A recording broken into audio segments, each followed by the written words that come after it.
వదిలేసాడు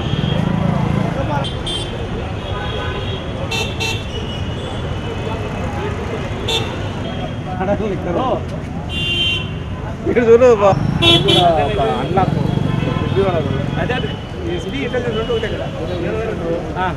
కానీ మాపిస్తూ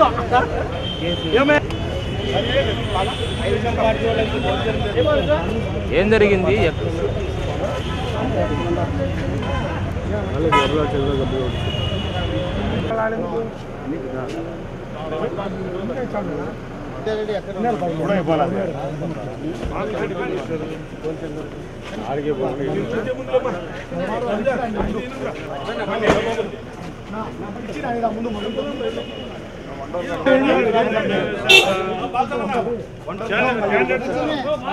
వేరేనా వేరేనా వేరేనా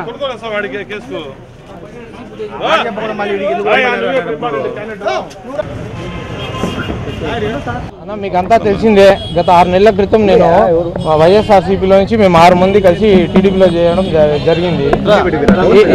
ఈ మధ్యకాలంలో మా మిత్రులు 5 మంది టీడీపీ నుంచి తిరిగి మా పార్టీలోకి చేయడం జరిగింది. నేను ఒక్కడిని అక్కడ ఇవ్వలేకపోయినాను.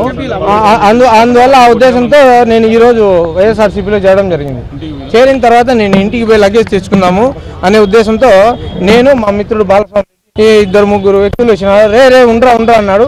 మేము ఉన్నామయ్యా, ఎక్కడికి పోవడం లేదంటే కూడా నన్ను అతని షర్టు పట్టుకొని మళ్ళీ అతను వచ్చి అతను పట్టుకొని రా అంటే కూడా అతని మీద కూడా దౌర్జన్యం జరిగిన. అంత లోపల నువ్వు ఇంట్లో పోయి వాకిలు వేసుకో స్వామి అంటూనే నేను ఇంట్లో పోయి వాకిలు వేసుకొని బీగం వేసుకోవడం జరిగింది. అసలు వాళ్ళు ఎవరో సంబంధం లే, వాళ్ళ దగ్గర నేను డబ్బులు తీసుకోలే, డబ్బులు లావాదేవీలు లేదు. నేను వాళ్ళ దగ్గర డబ్బులు తీసుకోలే. డబ్బులు తీసుకుంటే బాండ్ పేపర్లు ఉండాలా. అదే కాదు, డబ్బులు తీసుకుని వచ్చి మాట్లాడే విధానం కూడా వేరే ఉంటుంది. నేను ఫోన్ చేసి ఎవరిని పిలిచలే, నా దగ్గర నుంచి కాల్ వచ్చి ఉండాలి కదా, వాళ్ళ కాల్ లిస్టు తిమ్మనండి. నేను వాళ్ళని ఇంట్లో ఇప్పుడు నేను మా వీధిలోకి ఎంటర్ అయ్యేటప్పటికి మా వీధిలో వాళ్ళు కూడా 2-3 చూసిండొచ్చు. మా వీధిలో సీసీ కెమెరాలు ఉన్నాయి. నేను వచ్చినానా, నేను పిలిస్తే వాళ్ళు వచ్చినారా అన్నా? అసలు నేను పిలిచలేదన్నా. నేను పిలిచలే. పార్టీలో చేరినాను, మా ఇంటికి వచ్చి లగేజ్ తీసుకొని నేను పోవాలనుకుంటున్నాను. వాళ్ళని పిలిచాల్సిన అవసరం ఎందుకు వస్తుంది?